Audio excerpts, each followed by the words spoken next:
Hello, everyone. It's Grammy. I'm on my way to Murphy. I have to go over to Verizon. That's where we got our phones. Anyway, when we got our phones, new phones, the sales rep, she told us she came with a big stack of stuff we needed and doing all the paperwork and all that. And she brought to our table this charger and then a cable. And when she was showing us everything, I said to her, I said, "You mean the charger I have won't work on this new phone? No, you have to have this one." Well, I took her word for it. I said, "Okay." Well, it was over $80 for the charger and the cable. Well, when I got home, that charger wouldn't work, this new one. So I tried my old one. My old one works fine on it. I mean, works just perfectly fine. So we called her up and told her. And she said, "Well, we need to just bring it back and they'll take it off the bill." Well, we don't just go to Murphy every day. So I told her then, I said, "Well, it'll be a little while before we come to Murphy again." "Okay, well, I'm not going to be there because she had to, I don't know, go on a vacation or what, some training or whatever." So she gave us her personal number and to call her when we were going to be able or making a trip to Murphy. And if she wasn't there, she would let the reps that were there know about it, that we were coming and what we were coming for. Okay. So anyway, this morning, we've been to Murphy, I think, once or twice since then, but it was in the evening when the store was closed, the Verizon store. So I knew I was going today, so I called her and I told her I'm going to be making a trip to Murphy. I'm going to bring back this charger and cable. Well, at first, I told her who I was and everything. At first, she acted like she didn't know what I was talking about. "What charger?" I said, "The charger that you sold me for my phone, because you told me it didn't work with this new phone." I said, "But the charger you sold me with the extra cable doesn't work on the new phone. But my old charger does, so I want to bring it back, remember?" Oh, yes, yes. She said, "Okay," and I told her, I said, "It'll probably be a couple of hours before I get over there." So she said, "Well, then while you're there," and I'm not there today, but I'll call them and tell them you're coming. "And while you're there, your husband's phone, remember we took it in as a trade-in. Well, it didn't process. So we need to do the paperwork again on that in order to send it through again so that will process and that will take some more money off of your bill." I told her, "So that's another thing that's on our bill that we're not supposed to pay for, right?" She said, "Yes, but it didn't process." "Okay, all right, I'll bring the paperwork and you just be sure and call them and tell them that I'm coming." But anyway, I'm just frustrated over it all. I mean, like I've said before, I'm not technically, with all this new stuff, I'm not all savvy with it. And sometimes you just have to trust them. And then you end up in these kind of back and forth situations and, you don't talk to the same person twice. And then when I get up this morning, I have to go through my little morning routine before I can even start to think about getting myself ready to go somewhere. And I'm just not one of those people. I just can't, throw something on and go out the door at my age. You have to take medicine and make sure you've got everything that you need to take, and just that kind of stuff, because it's not just zip into a little Trump town, Robbinsville here. We've got to go over to the neighboring county, and I'll have to go to a couple of other places to do a few things. So I've always been a person, I don't care how down and out I am, or how poor I am, or toothless, or my hair's not been done in forever, I still try to, it's just who I am. I like to fix up once in a while and try to look like I'm living a life, even when things are bad. That's just who I am. So anyway, when I did start getting ready and had a few little things there at the house I needed to do, I checked on the cats, because they got their flea collars yesterday. Twiggy and Soapy did.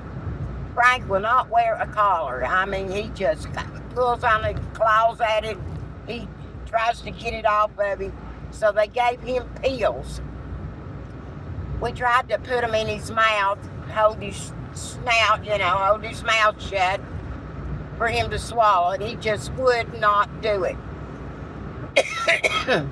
So they said we could mix it in their food.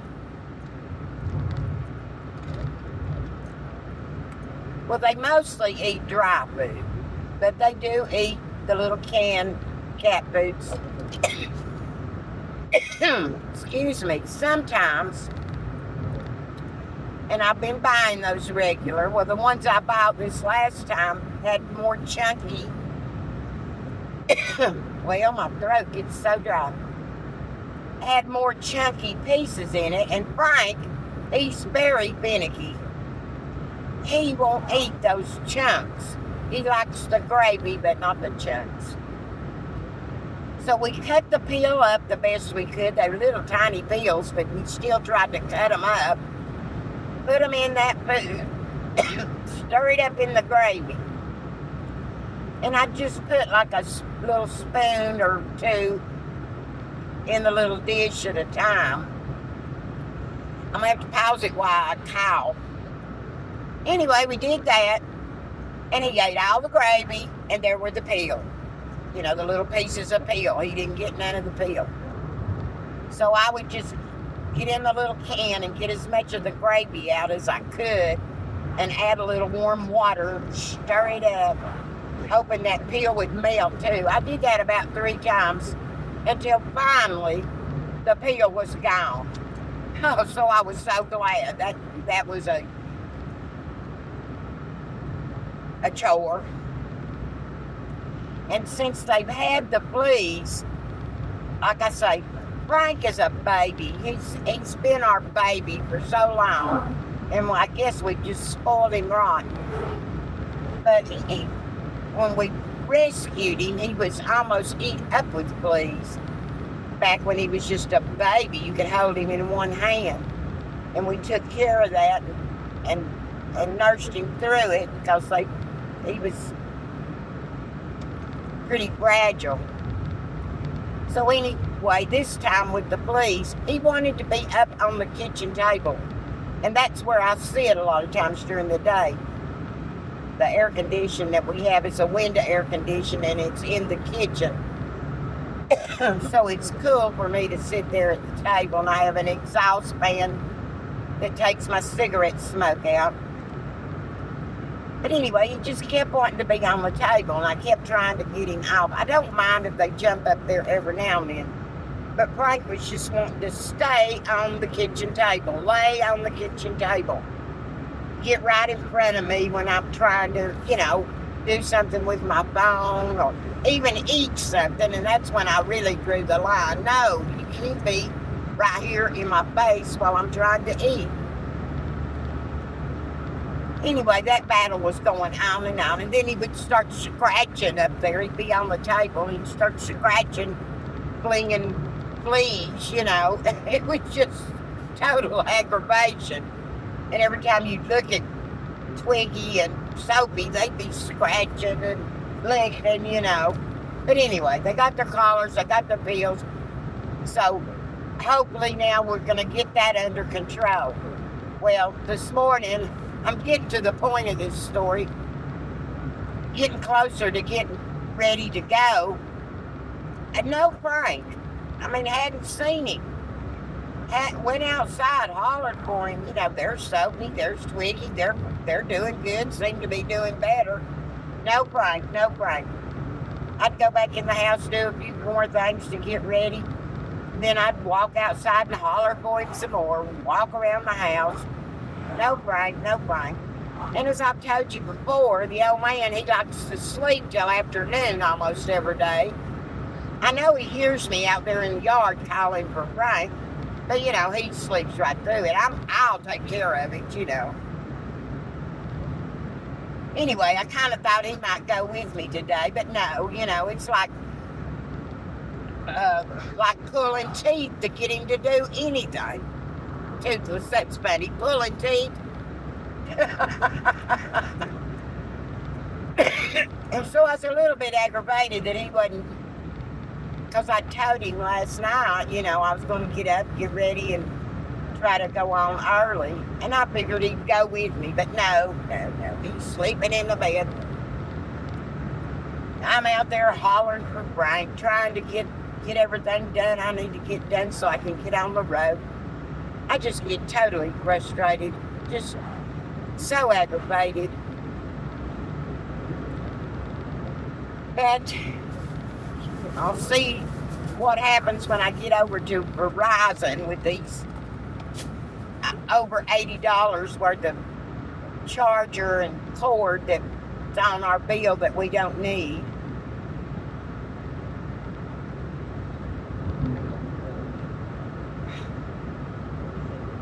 You know, a lot of people, let's talk about our First Lady. Let's talk about Melania and all these MAGA women and Trump supporters, the women that support Trump. Do they look up to Melania? Is she the kind of woman they look up to? You know, what does Melania have to do? Or what has she done in her whole life? Please, people, tell me, that's the kind of First Lady you want? All she does is get money handed to her, and she just stands around in designer clothes and whatever, you know, and when she opens her mouth, just like she did at the Republican National Convention, she has to use somebody else's word, and she is an immigrant that has her citizenship because she's supposed to be some kind of Einstein or something. This is who you want as your First Lady, just as we all know about Donald Trump. But what is there to look up to? What is there to admire about her? And Donald Trump is throwing off in that Chelsea Gabbard or whatever her name is, Kelsey or something, I can't think of her name, with the dark hair and that white streak. That woman is so, all she's after is trying to look all professional and, you know, that she's so intelligent and she knows everything. And all she's doing right now is repeating what Trump wants her to and putting down Obama.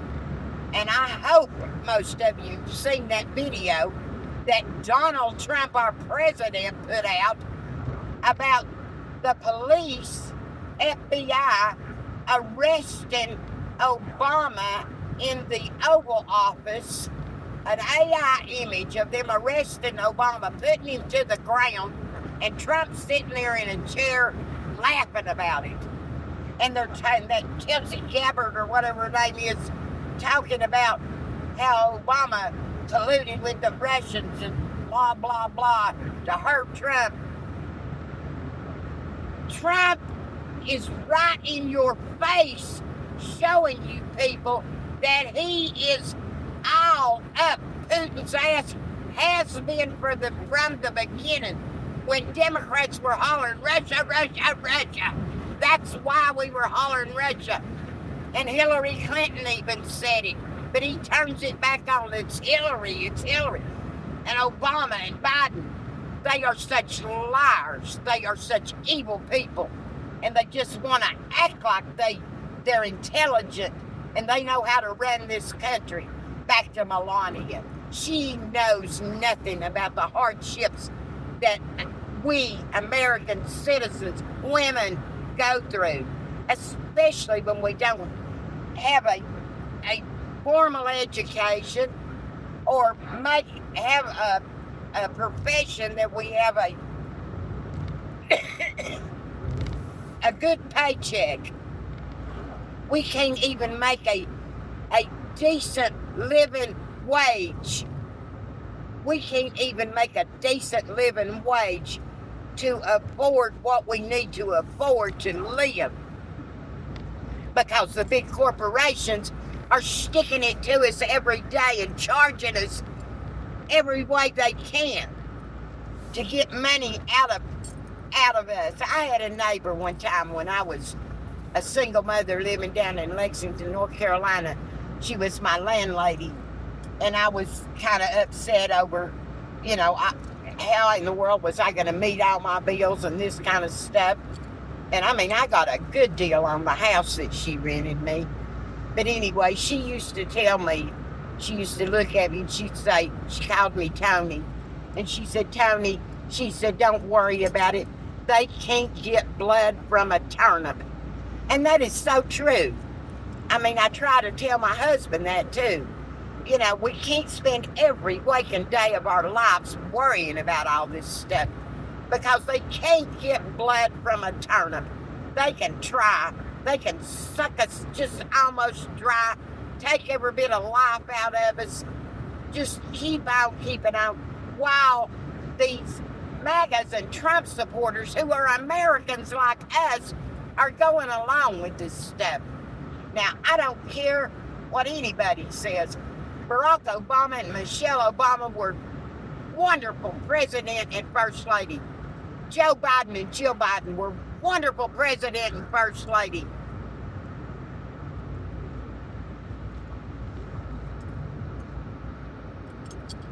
And this Epstein list, all these, just like that video Trump put out about Obama AI images.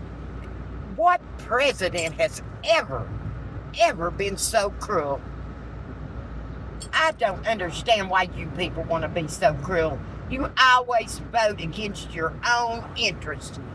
If you think your life is hard and people are taking money from you, it's not the Democrats. You have been lied to. It is the Republicans. They want to act like they are so intelligent and they are so good people, self-righteous, and they lie to you about helping you. They don't help you. They help themselves. They love it when they're in power because it makes them feel like they got over. They finally got over on somebody.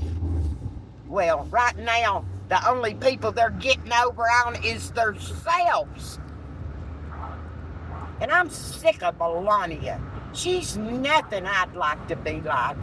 Absolutely nothing. I would never want to be Melania Trump. Well, I hope my cat, Frankie Doodle, I hope he shows up today because I'm worried about that. Jim, I'm sure will try to find him while I'm gone today. So every now and then I just get up and something goes wrong or aggravates me and I just have to spew. I have to rant about it. I mean, gosh, I don't understand how there aren't other people that I live around and work, see or whatever, which aren't a lot, but why they're not aggravated and mad and upset about what Trump is doing, about what the Republicans are doing. And this religious stuff, it's a cult. Grow up. I mean, I had to let go of some things that I learned, from my parents. They taught me a lot of good things, and I kept all the good. But some of the things I have to kind of let go because they were old school. We live in the year 2025, and we have to live as if we're in 2025. And I sure am liking that a lot more Democrats are coming out and being forceful back with them, because that's all they understand. Even if you don't like being this way, I would rather be happy and enjoying my life and be sweet and kind and loving to everybody.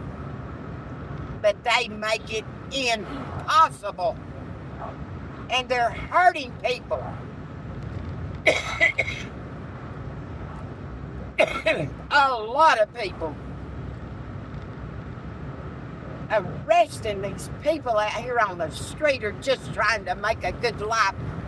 And they've had it so hard anyway. So I won't be able to post this video till I get back home.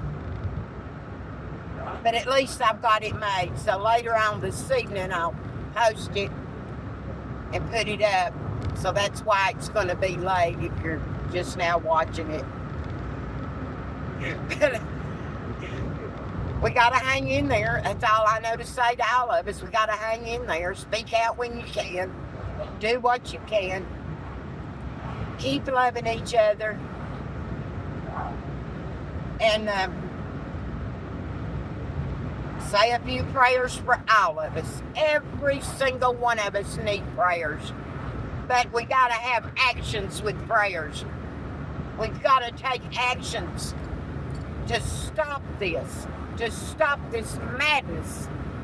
Love to all, Grammy Antonia.